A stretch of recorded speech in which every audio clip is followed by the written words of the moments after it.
Hello and welcome to Great Escapes with me, Izzy Sutty. And me, Dan Skinner. In every episode we visit somewhere across the southwest of Wales, somewhere we haven't been before, meeting the people who live there and hearing the stories that bring the places to life. And the nice thing is, you can get to all these places by train.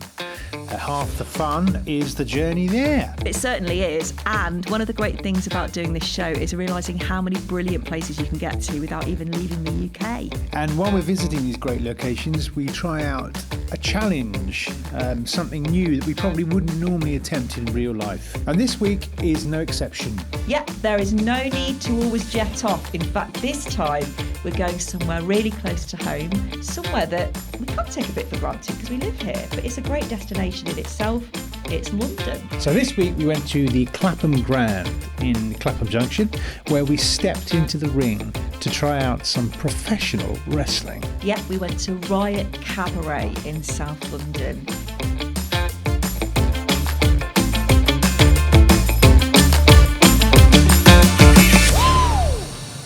Yeah, bit of light wrestling. You a wrestling fan, is he? I can't say it's ever really sort of come into my orbit very often. Yeah, I mean, I really like Glow, the Netflix series. Yes, with Kate Nash. That Glow is actually my biggest encounter with wrestling, rather than the sort of 80s Hulk Hogan type stuff, which I remember I think I had a Big Daddy annual for some reason. I don't know why. You know those things you remember from when you were a kid? I'm like, why did I have that? Thumbing through the Big Daddy annual. Yeah. Oh, look, there's Les Kellett, there's Kendo Nagasaki, Adrian Street. Well, you know all the names, so I presume you... By contrast, I was a huge British wrestling fan. Were you? Yeah. When it got to the American wrestling, like the Hulk Hogan's and all that huge stuff in stadiums, I wasn't remotely interested. But for some reason, I really, really liked it when it was at like Wolverhampton Civic Hall with plumbers and carpet fitters who at the weekend were professional wrestlers, like unathletic men that decided to do this for their weekend sort of. They made money, and they were sort of, they were kings of the ring. But yeah, I was really, really into that. Did you go and watch it live? No, I was always too young to watch it live. And the idea of asking my dad to take me to watch the wrestling would have been a non-starter, because he just saw it as nonsense. See, it's quite interesting because I was talking to my other half about whether wrestling's a sport or not, and some people think it isn't because the outcome, sorry if this is a spoiler, is prearranged, predetermined. But you can't bet on it. Because that makes sense. So it's funny though, isn't it? Because it has all the hallmarks of a sport. Yeah, you have to work really hard. The people we met are so physically fit, and disciplined and considerate, and they have to trust their opponent and all the things that go hand in hand with sport. But that one detail disqualifies it, as it were. So Session Moth, Martina and Spike were the two wrestlers who trained us before we even got to the point where we were thinking about contemplating going on stage. It was funny, wasn't it? Because Spike said to us, "So what do you want to get out of this?" We're like, well, I don't know. We want to have some dignity and tact. I thought they were the basics. Do you know what? They were so positive, like all of them. Yeah. I felt like Spike and Martina was so... Because obviously we were out of our comfort zone, and they were like really, really positive in a way that you can't fake. They were really... All of them were just so excited to be there. It was their thing, and they were proud of it as well. Yeah, they were. And also I think it's their passion. And so they're sharing their passion with someone else, and they get the opportunity to talk about it with somebody, which is, it was a rare thing. And they were great. They were great at showing us. What did we start? We started with the bouncing off the ropes. I don't know what that's called. The ring running, and then the lock up. Anyway. Oh, we had to put our hands on each other's necks. Yeah. Is that the lock up? The lock up. See, I can't remember many of the names of things because I was just busy trying to go, right, just do what they say. Just don't think about it. Get on with it. This is how we got on. We are here at the Clapham Grand, aren't we, Izzy? We are indeed. Yeah.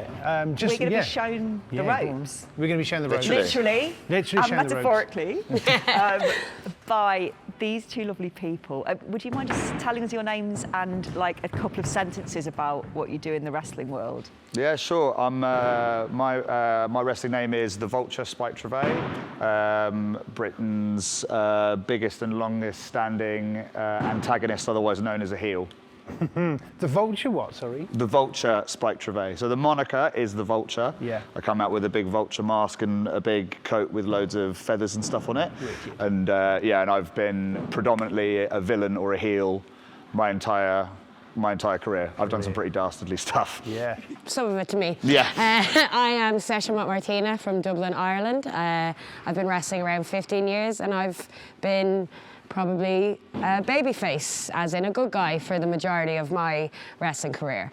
And me and Spike have had our differences before, but we're putting them aside today to show you guys how to run the ropes and have a little bit of a wrestle. Good versus evil will come together to help us out. Exactly. What's more fun? Is it more fun to be bad, or is it more fun to be? It depends where and what you're doing. That I'd is an say, interesting like, question. for my character, I feel like babyface is more suited. But in some promotions and some places, you might have a bit of fun being the bad guy too. I usually do a lot of comedy wrestling, so I prefer to do that type of thing. So when I'm a bad guy, I like to do a quite comedy style. So what, the babyface is like innocent? Is a crowd favourite. It reminds me when my friend was in Panto and she was like the wicked one. She loved it. Yeah. In real life, she's really nice. Yeah. She could come out and like show that side of herself. Yes. Yeah. I think, in my experience from what I've heard of people what I've spoken to, because I've been wrestling for 10 years, I'm in my 11th year now, I find that like it's easier to be like a heel at first, but it's harder to be heel long term, whereas it's harder to be a baby face at first, but once you're over, it's easier to maintain it. It's like, would you agree with that? Is that because of an energy thing, like keeping that energy going of like being a baddie for that whole time? Well, I think some people, when you start wrestling, you kind of find which one suits you better, suits your personality better. Like mine suits babyface and energy better. Well, look, we've got sidetracked because it's fascinating. Also, I'm trying to put off doing anything. Oh, right. Guys, please tell us about your early lives. Sorry to bring us all back here, but you're going to teach us some very basic wrestling. Very basic. Beginner Very moves. basic. Yeah. Yes. We'll teach you like the beginnings of a sequence that usually does come at the beginning of some matches. Most matches, one of the first things you learn. The first part of it is something that's called a lock-up or a collar and elbow tie-up. Right? So the first part of that is like if me and Karen do it together, so it looks like this. Okay? Yeah, proper so Greek the most important thing is collar, Yes. elbow. Collar and elbow. Yeah, like this. The reason for that is because like if I have my hand on the back of her neck like this, even if she resists me, but she wouldn't because she knows what she's doing, I can signal that I need her to move, and the same for her. Like I can go wherever I want, and it's kind of the same with this. However, if my hand is like on her back and she resists it, it's just a very massage. It's like stage fighting, isn't it? Yeah, it reminds me of when you're pretending to pull someone's hair and they put their hand over yours and then they control it, but it looks... It's the victim that Although in does wrestling, people do just sort of pull each other's hair. Yeah. So you want to give that a try? So left foot forward.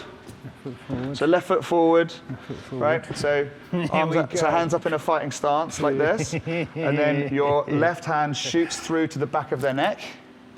That's it, and the right hand goes in A bit here. on the bicep, Yeah, The visuals. like that, yeah. And then nice and stiff, and you can... And move back and forth, yeah. Yeah. We And go you again? want to stand very tall. Like how tall are you? 6'2". In British wrestling, you might as well be the big show. Yeah. We're all very small, so like you might as well be a giant. So you want to stand up really nice and tall. There There you go. Like And then... Whoa. Yeah. And then I come down onto And you come down. Yeah. That's not fair on Izzy though. Boom. Ready? Okay. Ready? Yeah. Yes! Good, yeah. Not bad. One more. Ready? Nice. Good. Cool.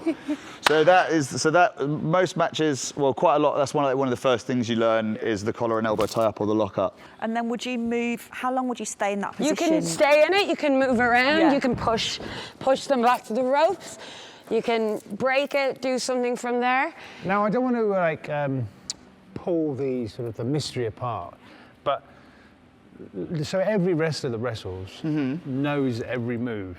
So I mean, you sort of you know the shape of the bout when you go into it. Yeah. So you say, well, we're going to do that, and then we'll do that, and then but that's the structure, and within that structure, there's improvised stuff that happens as well. We would refer to it as on the fly. On the fly. We right, refer to it as on the fly. So there's stuff that's on the fly. There's like, mostly I think when you're doing all of this kind of stuff, like with stuff that will like this kind of stuff, like all of this, like obviously we haven't planned any of this. No.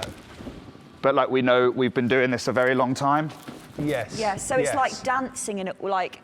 But it's like, It's like sense everyone knows it's like an international language of itself. Yeah. So you could wrestle someone from Japan and you may not have the same language as them, but the wrestling language is the same. What I never know is how does one of you know that the other person is going to do that? Is there someone in the lead? Yes, exactly. Usually, usually somebody kind of takes over usually the more experienced person would probably guide the less experienced person through the match and stuff like that. But it comes over time. The more you do over years, you learn, and it becomes, because you're trained so much, it becomes like muscle memory. So we're going to teach you. We're going to teach you a headlock into a send off into a shoulder tackle. Whoa. Okay. Your right hand is going to come in, and it's going to push their arm away from you, and then you're going to pull their head into your chest like you're trying to make them hear your heartbeat.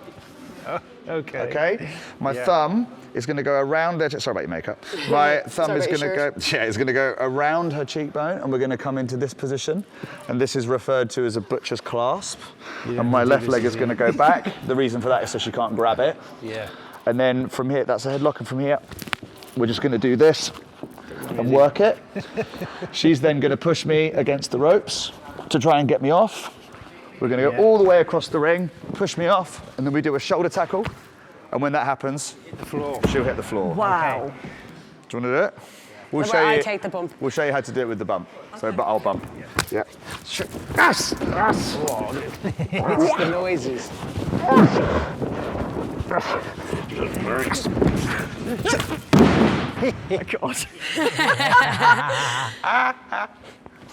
Cool. So maybe you to spike, Yeah.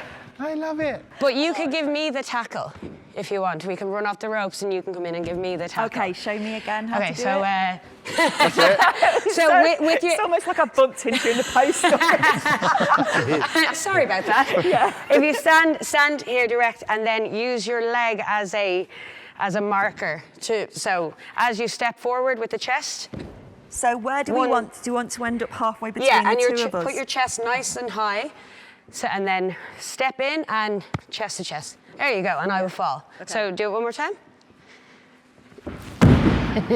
Wow. So if you ran off the rope and came back and stepped. Then you've got the momentum Yeah. then. Yeah. Yeah. Do you want to get that again? Sure. It Yeah. looks really good. Okay, so I start. In the middle. Oh, you remember the first And then I move my move? hand up as I'm running. Elbow over the rope. Yeah. There you go, nice and safe. Okay.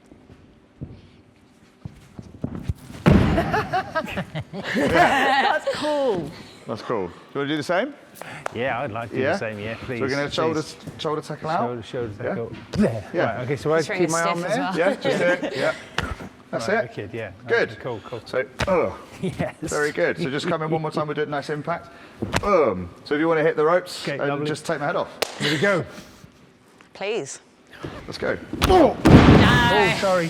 No, it's all right. That was perfect. That was good. So next time hit them and Yeah, no, don't worry. or even go for a pin Those for are the the win. easy bits. Yeah, exactly, yeah. The victory lap. Do you know what? You guys were so good. Really good. Like you impressed us so much. In fact, Spike. I think that you should put this into practice. So, as a surprise, we were wondering if you would like to do a little spot on the Riot Cabaret show tonight, maybe even have a little bit of a match. Well, it's going to take me 2 seconds to say yes, please. Very good. Let's make your professional 5 wrestling seconds to say debuts yes, tonight at please. Riot Cabaret. Okay. Thank you very much. Thank you. Thank you Thank so you. much. Thank you. Amazing. Thank you so much. So polite after I slamming. know. Yeah. The atmosphere there is really electric. If you haven't been before, it's a really strange thing to try and sort of tell people what it's like, because there's a sort of collective understanding within the audience about what's happening, and the audience know their role in it as much as the wrestlers do, so they know what's required of them. So everybody buys into the evening, no matter what it is. And there's like loads of different niches within wrestling, isn't it? Like the one we were, Riot Cabaret, was like a cabaret night. So there was sort of different characters, and it's not super aggressive and super male, and there's a whole mixture of audience.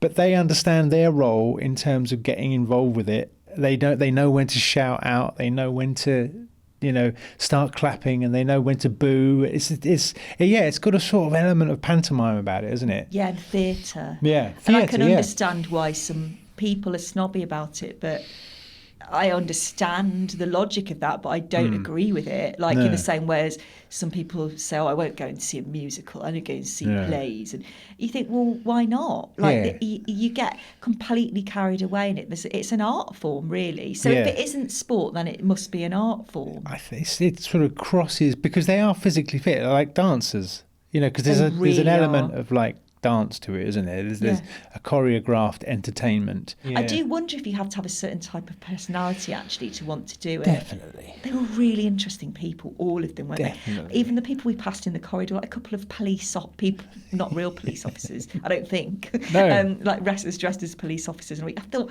we could talk to each of these people and get a different perspective on what I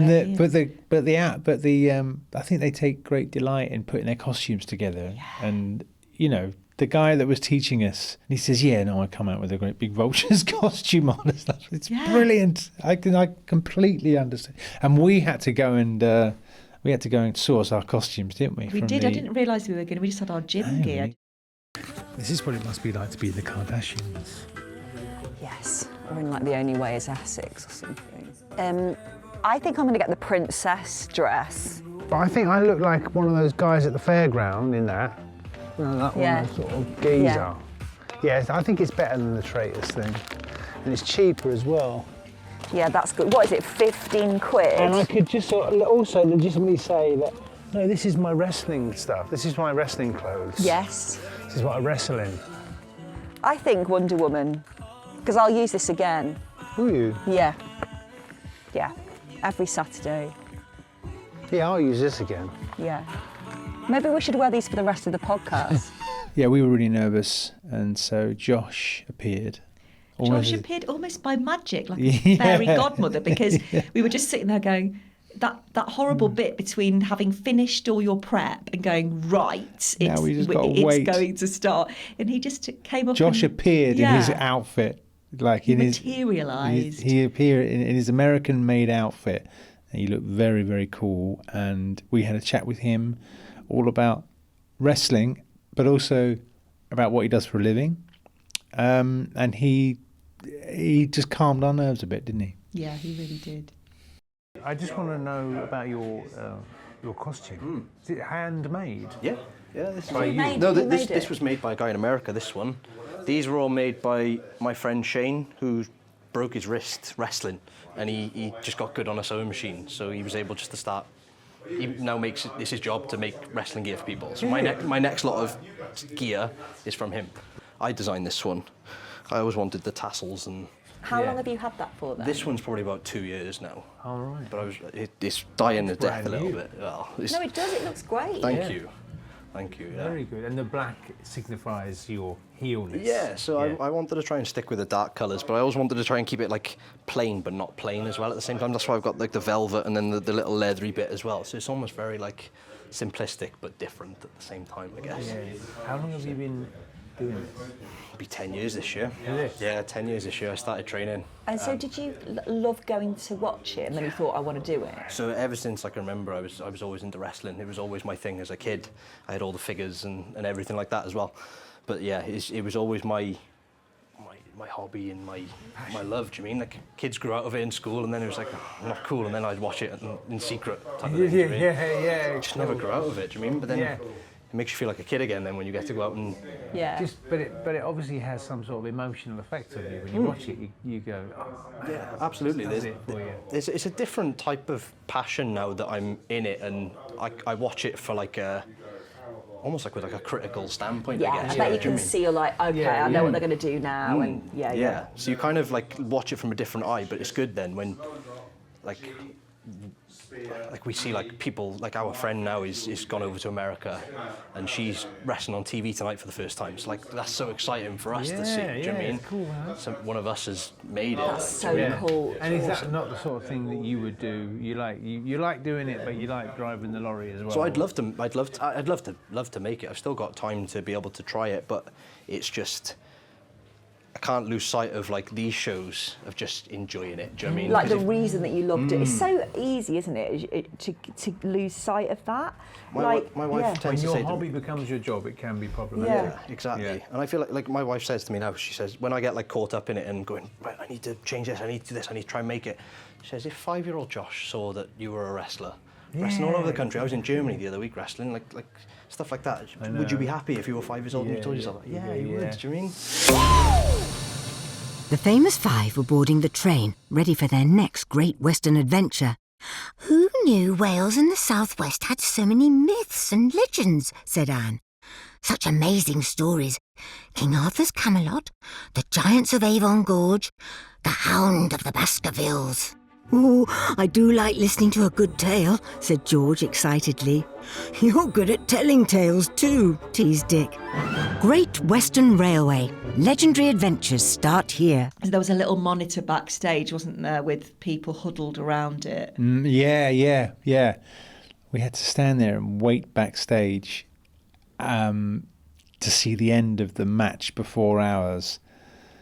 And then we had to get in position and walk and stand at the side of the stage, and that was the out of body bit, wasn't it? Yeah. That was the out of body feeling. Because there's no turning back. It's like getting to the end of the diving board. Yeah. And then what I hadn't realised until we rehearsed it, really just before they opened the doors to let the audience in, was that we'd have to walk down a red carpet, which was just so wonderful and it felt quite, it was like a royal, really. But in a way, those are, it's good to have that stuff because it really means you go, I have got to own this completely. Yeah. I can't just sort of slope into the ring, or I can't, I have to put on a show as soon as I'm on that red carpet. Yeah, you have to. There has to be a reason you're walking along a red carpet. You can't walk normally. You have to. You do, and I guess that's what I mean about feeling possessed. I did just sort of start to go. It was like, oh, I know that I have to be big, and I have to kind of sell it. Show that I Sell it. Yeah. You should start walking down a red carpet when you're doing Angelos. Yeah. Wicked. We've also had some special guests doing some training with us. Isy Sutter, who you may know as Dobby from Peep Show, and Dan Skinner, who you may know as Angelos from Shooting Stars. I've been doing some training, and we just know 'tis the season for celebrity involvement in wrestling storylines, people. We love Dan and Izzy. We love Dan and Izzy. So please, can you give a massive welcome, because they're going to come out and they're going to curate a special match. Please welcome Isy and Dan.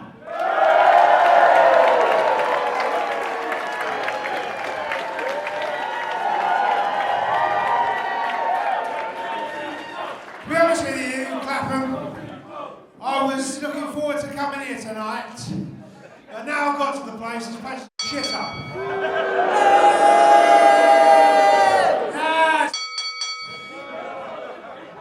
A lot of you are poor, and there's no money in this place. I'm very, very disappointed to be here tonight now. Forget it.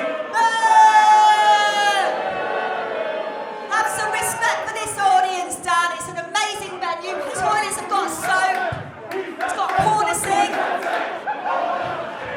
Right, there's only one way to sort this out. It's time for a fight, and I brought with me a wrestler. Welsh wrestling royalty. Please welcome Josh Holly! bit of a stretch. Welsh wrestling royalty. Do you know what? Do you know what, Josh? I could do even better than you. Because I have got actual Welsh royalty ready to come out. Girl power. It's the People's Princess. Whoa! Again! What's your name, darling? I don't care, I don't care. Why? Because I'm the people's champion. I'm the people's choice. And most importantly, I'm the people's princess.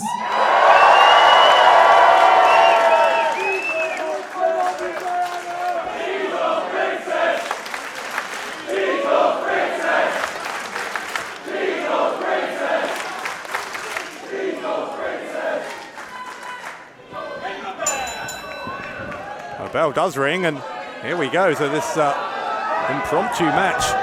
Josh Holly, who's the representative of Dan Skinner, and the People's Princess, Diana, chosen by Isy Sutty. There's a sentence I'm sure you never thought you'd say in professional wrestling commentary. Holly being invited to kiss the ring. Well, Holly clearly not up on his royal etiquette. One count before the kick out from Diana.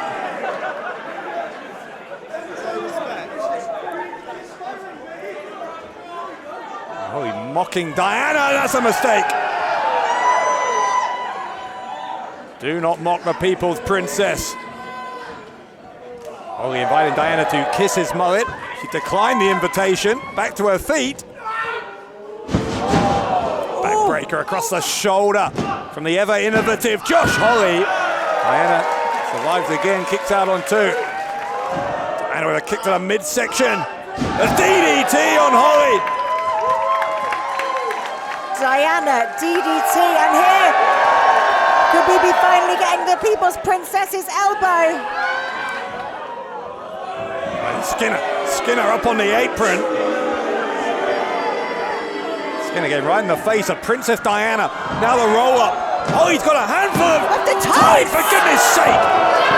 Josh Holly stealing a victory from the People's Princess. This match, Josh Holly. That was outrageous. That illegal grab of the red pants. I think that's treason. Oh, they don't seem satisfied. Oh, Diana nearly going, but Dan steps in the way. Is Diana gonna hit? Went for Skinner. Skinner ducked, and Josh Holly took the brunt of the anger there. Dan checking. What is this? Izzy? Oh no, Dan appears to be trapped. Izzy's got Dan Skinner's legs. Here it comes, the People's Princess elbow.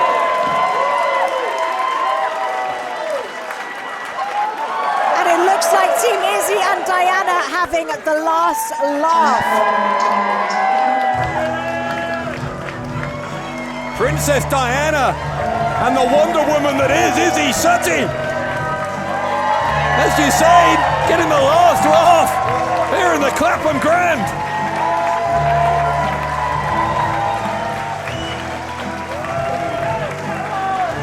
Man. Expect the unexpected. Always at Riot Cabaret. Including here tonight at Thunderwall.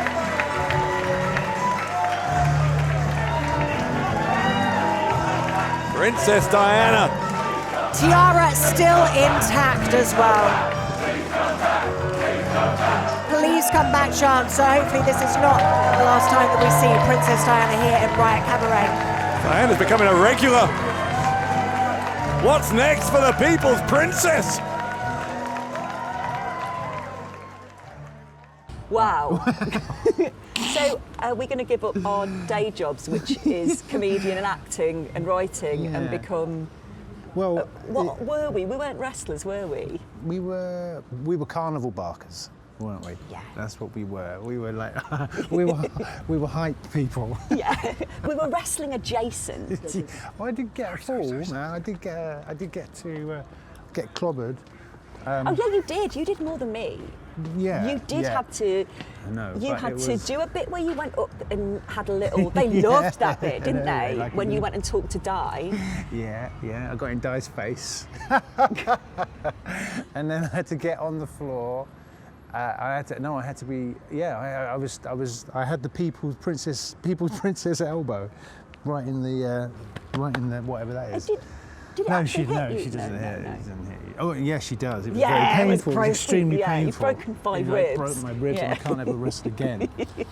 But it was quite thrilling, wasn't it, doing that? Yeah, I mean, we both felt like we were jumping off into the deep end. Well, we were. We really were. We were. Especially as you have been to wrestling events, I haven't. I have. So I was like, what is this going to be like? I have been to wrestling events, not as me. Well, I mean, I'm not really as me now, but yeah, I mean, it's just, it's one of those things, isn't it, where you go out there, you go, I think I know what I'm going to do, but there's more than 50% element of me not knowing what I'm about to do. Yeah. And you just have to go out there anyway when the name is called with confidence. Yeah. And just kind of hope for the best. And it relies entirely on the crowd. Yeah, it does. And they were well up for it, weren't they? It would be one of those things that if you had to film it without the crowd for something, it would be so bizarre. It would be really difficult. I hadn't known what we'd do at the end, so all I was thinking about was that bit. I didn't think about the end. And when at the end when we were like stood on the bars, and I went up to the second rope. I said I was only going to go up to the first one, and then I was like, I don't know what to do now. I'm just going to have to like take my cues from Diana. Diana. Well, they were a couple of pros, man. So they really helped us out. Yeah, they were amazing. It was really good fun. Yeah, really good fun. And you can't help but start to cheer and boo. No, you're completely into it. And when I'm there at the side of the apron, like you just become that thing, you know. Yeah. You know, you just get right. I get right into it. Yeah. So I thoroughly enjoyed that. Me too. So that was the wrestling, and not only was it the wrestling, but Clapham's a nice place. Clapham is a nice place. I know it a bit better than you because you're up North London. Well, I'm from South London. Oh yeah, I forgot that. So I spent quite a lot of my time in and around. And I've been to the Clapham Grand. Man, it's a beautiful venue. It is an iconic venue. And I think I've even done a gig there. Yeah, I've done a gig there too, actually. Fair enough. But I'd never done a wrestling gig there. No, neither had I. And I don't know if I ever will again. Not because of not wanting to, but because I don't know what. I just think that opportunity may not come round again. Yeah, I don't think it will. But once in a lifetime, what a joy. Exactly. Did you know that Clapham Junction is the busiest station in the UK? I thought that was Crewe. It's not. It's Clapham Junction. Yes. Is it? Yeah. Okay. And okay, fine. I got there by train. Did you? Yeah, I got there by train. Yeah. It's the only way to go. And also, it's really hard to park in Clapham Junction. Train's the best way. Yeah. From any part of the country.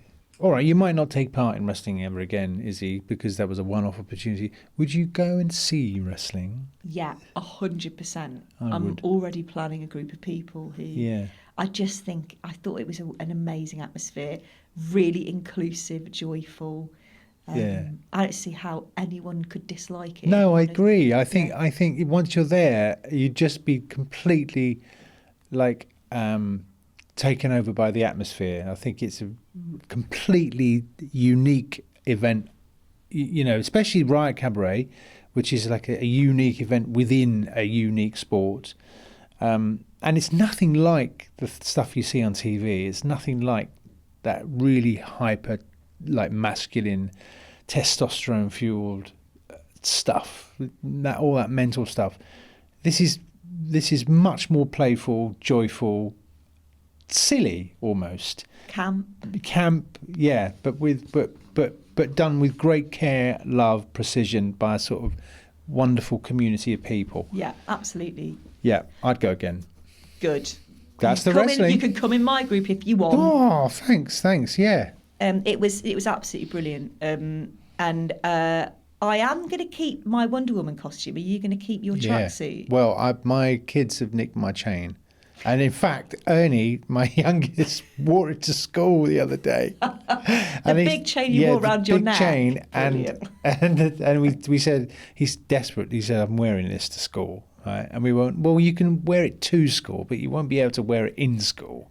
And then when we got to his school and the teacher saw it, she said, oh no, I think that's quite special. I think you can wear that in school.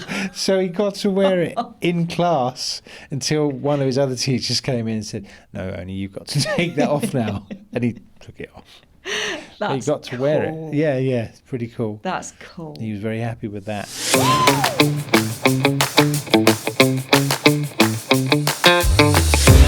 So this has been Great Escapes with me, Dan Skinner. And me, Isy Sutty.